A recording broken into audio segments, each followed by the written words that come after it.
नमस्कार, स्वागत है आपका हमारी खास पेशकश में। आपके साथ में हूं अमित गर्ग शुक्ला। बुराई पर अच्छाई की जीत का प्रतीक है दशहरा।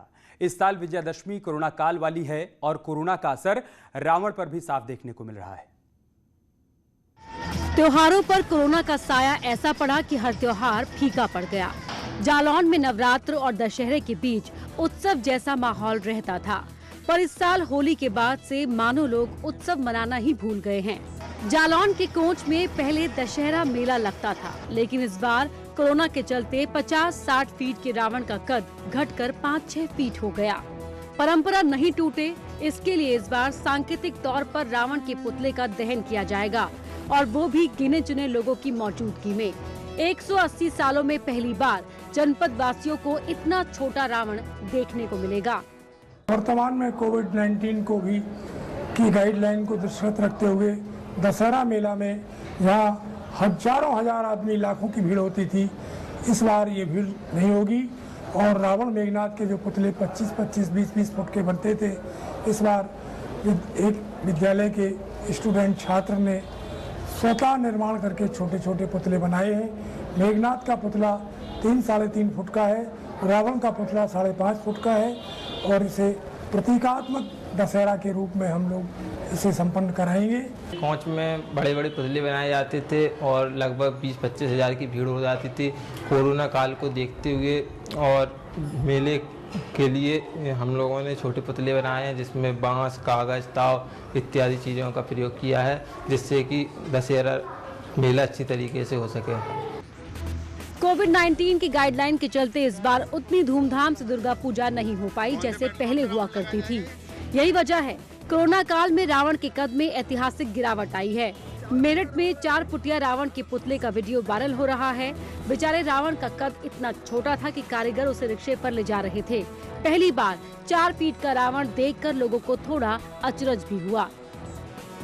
उधर आगरा में कोरोना से डरा रावण मास्क पहने नजर आया। यहाँ मास्क पहने रावण के पुतले बिक रहे थे। जाहिर है ताज नगरी में फैले कोरोना ने रावण को भी डरा दिया है। Bureau report, news 18। और कानपुर में एक ऐसा मंदिर है जो साल में सिर्फ एक बार खुलता है, एक दिन के लिए, वो भी विजयादशमी के मौके पर। यहाँ रावण की पूजा की जाती है और शाम को मंदिर एक बार फिर से पूरे साल के लिए बंद कर दिया जाता है। विजयादशमी के दिन पूरे देश में रावण दहन कर खुशियां मनाई जाती हैं। वहीं कुछ लोग ऐसे भी हैं जो इस दिन रावण की पूजा करते हैं।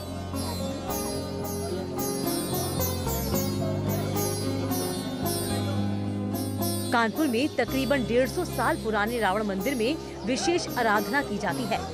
शिवालय में स्थित दशानन मंदिर में दशहरा के दिन सुबह से ही भक्त रावण की पूजा अर्चना करने चले आते हैं। मंदिर साल में एक बार विजयादशमी के दिन ही खुलता है। दशानन मंदिर में शक्ति के प्रतीक के रूप में रावण की पूजा होती है। श्रद्धालु यहाँ दिए जलाकर मन्नतें मांगते हैं। परंपरा के अनुसार सुबह मंदिर के कपाट खोल दिए जाते हैं और रावण की प्रतिमा का साज श्रृंगार किया जाता है। इसके बाद आरती की जाती है। फिर शाम को मंदिर के दरवाजे एक साल के लिए फिर से बंद कर दिए जाते हैं। दशानन मंदिर के पुजारी का कहना है कि वो लोग यहाँ पर रावण की जयंती मनाते हैं, न कि पुण्यतिथि। जब शिव मंदिर में विष्णु के स्वरूप, शिव के समस्त स्वरूप और दुर्गा जी में देवी जी के समस्त स्वरूप यहाँ पर विराजमान हो गए, तो केवल एक चीज खली कि संसार का सबसे बड़ा शिव भक्त, संसार का सबसे बड़ा शक्ति भक्त रावण की भी प्रतिमा यहाँ पर स्थापित होनी चाहिए। तो रावण की प्रतिमा की यहाँ पर स्थापना की गई। तब से निरंतर हम उनका रावण का जन्मदिन यहाँ पर दशमी के दिन कार्तिक मास की शुक्ल पक्ष को यहाँ पर मनाते चले आ रहे हैं। ये तो सौभाग्य की बात है कि कभी कभी एक ही तिथि ऐसी हो जाती है कि आदमी का जन्मदिन और आदमी के मोक्ष के दिन एक ही पड़ जाता है। लेकिन हम यहाँ पर जन्मदिन मनाते हैं, हम यहाँ मोक्ष का दिन नहीं मनाते, हम यहाँ जन्मदिन मनाते हैं। रावण प्रकांड पंडित होने के साथ साथ भगवान शिव का परम भक्त था, इसीलिए शक्ति के प्रहरी के रूप में यहाँ कैलाश मंदिर परिसर में रावण का मंदिर बनाया गया, जहाँ प्रकांड पंडित और विद्वान होने की वजह से उसकी पूजा की जाती है। श्याम तिवारी, न्यूज़ 18, कानपुर। कोविड-19 के चलते बहुत सी जगहों पर रावण के पुतला दहन के कार्यक्रम इस बार नहीं हो रहे हैं और जहां हो भी रहे हैं वहां महज सांकेतिक तौर पर। मथुरा के सारस्वत समाज के लोगों ने रावण का पुतला दहन करने का विरोध किया है।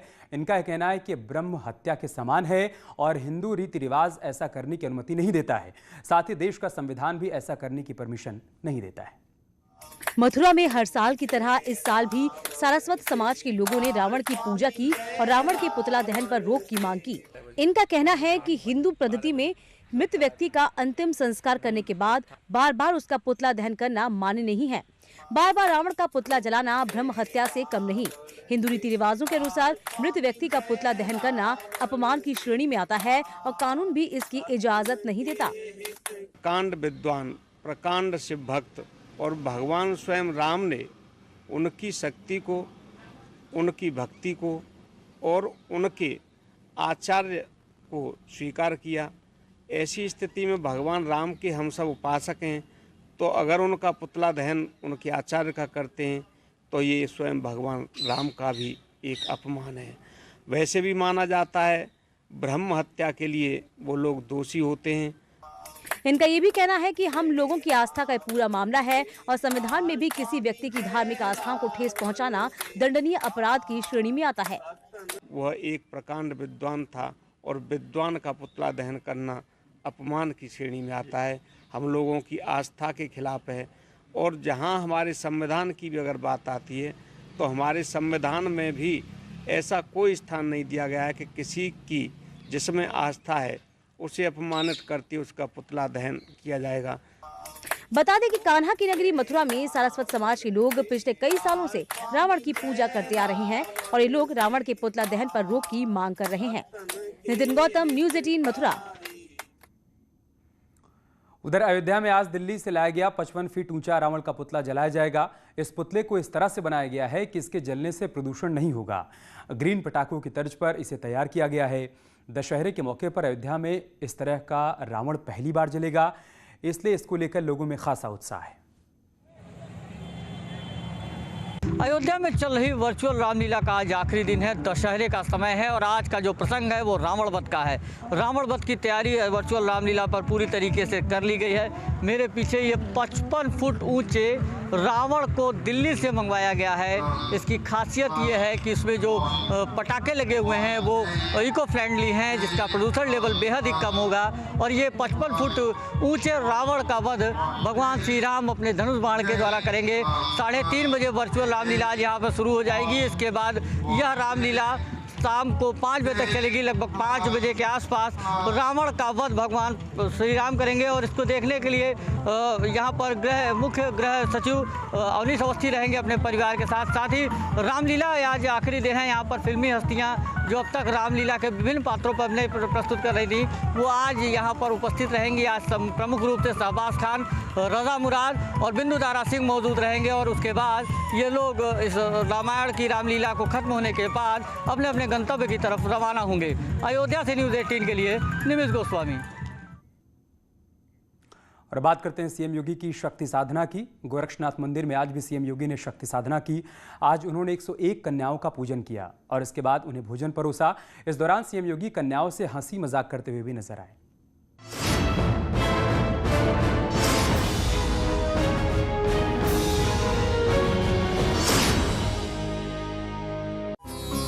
गोरक्ष पीठाधीश्वर और मुख्यमंत्री योगी आदित्यनाथ ने गोरक्षनाथ मंदिर में साक्षात देवियों के रूप में 101 कन्याओं का पूजन किया। सबसे पहले सीएम योगी ने कन्याओं के पैर धोए, उसके बाद योगी ने कन्याओं के पैर पोंछे, फिर उन्होंने कन्याओं को रोली लगाई और माला पहनाई। उसके बाद देवी रूप में आई इन कन्याओं को चुनरी उड़ाई। मुख्यमंत्री ने कन्या पूजन के दौरान उन्हें दक्षिणा भी दी।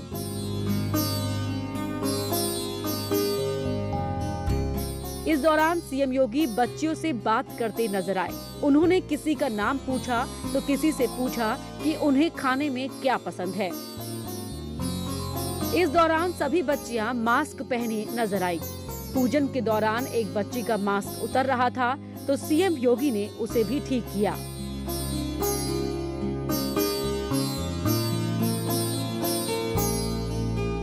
अब बारी थी कन्याओं की आरती करने की।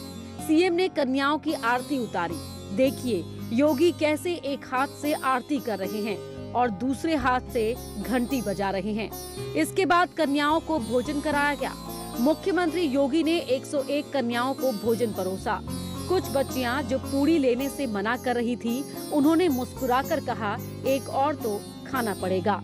इस दौरान भी मुख्यमंत्री योगी कन्याओं से बात करते रहे। भोजन के बाद भी सीएम योगी ने कन्याओं को दक्षिणा दी। न्यूज़ 18 के लिए गोरखपुर से रामगोपाल द्विवेदी की रिपोर्ट। दरअसल योगी आदित्यनाथ राज्य के मुख्यमंत्री होने के साथ साथ गोरक्ष पीठाधीश्वर भी हैं। यही वजह है कि इस मौके पर वो राजा के भेष में नजर आए और भगवान श्रीनाथ की पूजा अर्चना की।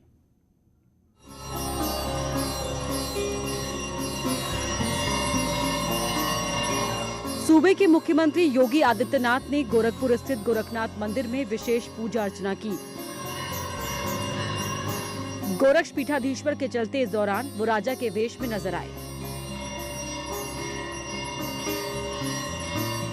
मुख्यमंत्री योगी आदित्यनाथ जो है विजयदशमी दशहरा के दिन एक विशेष पूजन अर्चन करते हैं, खास करके नाथ संप्रदाय। इस दिन जो गोरक्ष पीठाधीश्वर होता है वो राजा की भूमिका में होता है। और ये देखिए तस्वीरें आपको दिख रही होंगी कि किस तरीके से मुख्यमंत्री योगी आदित्यनाथ जो है अभी चवर से ये जो विशेष वो लिए हुए हैं, इसको चवर बोलते हैं, और उसी से मुख्यमंत्री भगवान श्रीनाथ की पूजा कर रहे हैं। सीएम योगी ने भगवान श्रीनाथ की पूजा की और आरती की। इसके बाद उन्होंने अखंड ज्योति की भी पूजा की। इसके बाद उन्होंने दीप जलाकर आरती की और पंखे भी झले। न्यूज़ 18 के लिए गोरखपुर से रामगोपाल द्विवेदी के साथ ब्यूरो रिपोर्ट। यार रुक रहे छोटे से ब्रेक के लिए, जल्द लौटेंगे कुछ और खबरों के साथ।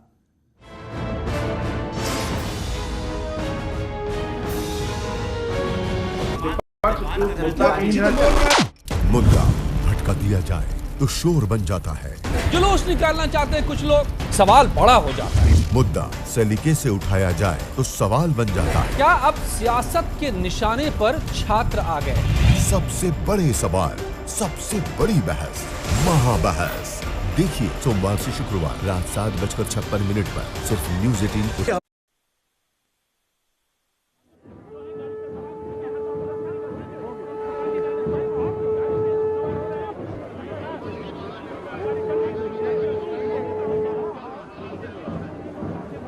गोरखपुर की सीधी तस्वीरें इस वक्त हम आपको दिखा रहे हैं, जहां पर शोभा यात्रा निकल रही है। हर साल विजयदशमी के मौके पर गोरक्ष पीठ से शोभा यात्रा निकलती है।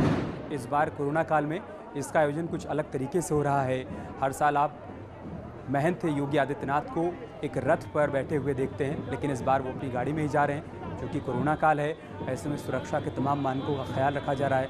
रथ पीछे पीछे चल रहा है और इसके साथ इस शोभा यात्रा में तमाम लोग भी शामिल हैं। गोरक्षनाथ मंदिर से हर साल ये शोभा यात्रा निकलती है और उसके बाद मानसरोवर पोखर तक ये शोभा यात्रा जाती है। सुरक्षा के कड़े इंतजाम इस बार यहाँ पर किए गए हैं। रामगोपाल इस वक्त हमारे साथ गोरखपुर से जुड़ चुके हैं। रामगोपाल, इस कोरोना काल की शोभा यात्रा कैसी देख पा रहे हैं आप? इस वक्त जो है मुख्यमंत्री योगी आदित्यनाथ जो है विश्वनाथ भगवान के पूजा दर्शन करने के बाद अब जो है मुख्यमंत्री की जो गाड़ी होती है, सरकारी गाड़ी, उस पर बैठ गए हैं। क्योंकि अभी तक वो एक विशेष रथ होता था, उस रथ में बैठते थे, लेकिन पहली बार ऐसा हो रहा है कि कोविड के कारण उन्होंने अपना रथ छोड़ दिया है और अब वो जो मुख्यमंत्री की सरकारी गाड़ी होती है, जो फ्लीट होती है, उस फ्लीट में बैठ के अब धीरे धीरे जो काफिला है इनका मानसरोवर मंदिर के लिए निकल गया है।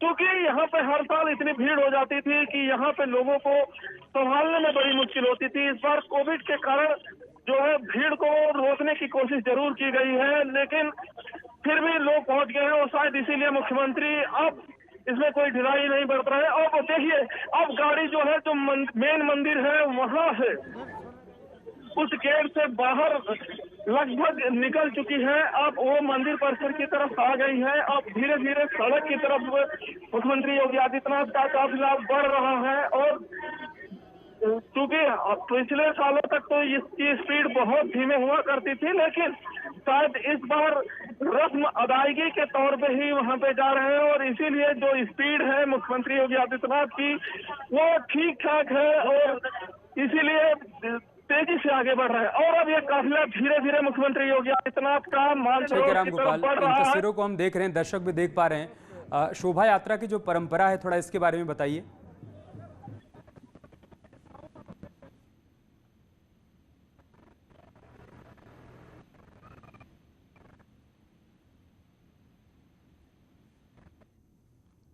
तो गोरक्षनाथ मंदिर से सीधी तस्वीरें हम आपको दिखा रहे हैं, जहां पर सीएम योगी इस वक्त अपनी सरकारी गाड़ी में बैठकर मानसरोवर पोखर के लिए निकल चुके हैं। हर साल यहां पर भव्य शोभा यात्रा का आयोजन किया जाता है।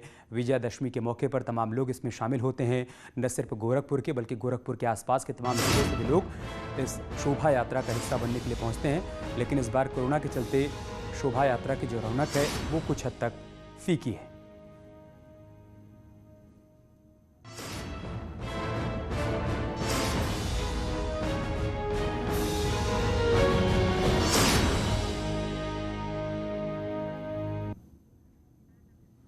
चार तस्वीरें इस वक्त हम आपको दिखा रहे हैं। सीएम योगी की शक्ति पूजा की तस्वीरें हैं, कैसे उन्होंने आज यहाँ पर कन्याओं के पैर धोए हैं, उसके बाद उनको दक्षिणा दी है, पूजा की है, भोजन कराया है। हर साल नवमी के मौके पर सीएम योगी इसी तरीके से गोरक्षनाथ मंदिर में कन्याओं की पूजा अर्चना करते हैं, उनको भोजन करवाते हैं। कन्या पूजन का विधिवत आयोजन किया जाता है। इस बार भी यहाँ पर ऐसा ही आयोजन हुआ है। कोविड की गाइडलाइंस का पालन करते हुए कन्याओं को मास्क भी पहनाया गया था और बाकायदा पहले उनके चरण धोए गए, उनकी पूजा की गई, उनकी आरती उतारी गई और उसके बाद उनको कन्या भोजन कराया गया। बाद में उनको दक्षिणा भी दी गई। ये चार तस्वीरें बता रही हैं सीएम योगी की शक्ति पूजा की पूरी कहानी को बयां कर रही हैं कि कैसे गोरक्षनाथ मंदिर में इस बार भी यहाँ पर कन्या पूजन किया गया है और कैसे कन्याओं की आरती उतारी गई है, उनको भोजन कराया गया है। और इस आयोजन के बाद, शक्ति की आराधना, शक्ति की पूजा के बाद सीएम योगी ने क्या कुछ कहा है, आइए वो भी देखते हैं। ये बेटियों के प्रति, कन्याओं के प्रति भारत के सनातन आस्था को प्रदर्शित करता है।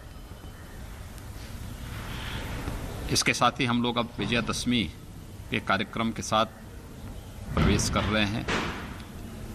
मैं पूरे प्रदेशवासियों को विजयादशमी की भी हृदय से बधाई देता हूं, अपनी शुभकामनाएं देता हूं।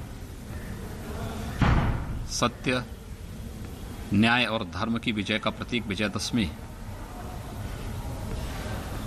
हमेशा हमें सत्य के मार्ग पर चलने,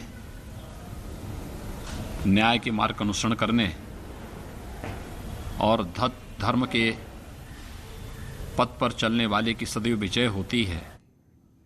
रुक रहे एक छोटे से ब्रेक के लिए, जल्द लौटेंगे कुछ और तस्वीरों के साथ।